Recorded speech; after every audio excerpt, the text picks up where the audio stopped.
മഹാഭാരത യുദ്ധാന്ത്യത്തിൽ പാണ്ഡവർ അവരുടെ വിജയം പ്രഖ്യാപിച്ചു. കൗരവപക്ഷത്തെ മഹാരഥന്മാരായ ഭീഷ്മരും കർണനും ദ്രോണരും ചതിയിലൂടെ വധിക്കപ്പെട്ടു.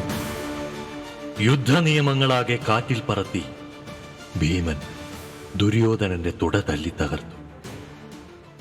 ഭയാനകമായ മഹായുദ്ധത്തിന്റെ പരിസമാപ്തിയിൽ കുരുക്ഷേത്ര ഭൂമിയാകെ ചുടുചോരയാൽ ചുവപ്പണിഞ്ഞു.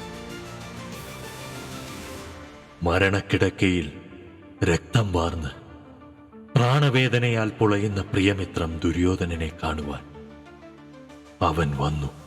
സാക്ഷാൽ പരമശിവന്റെ അംശാവതാരം.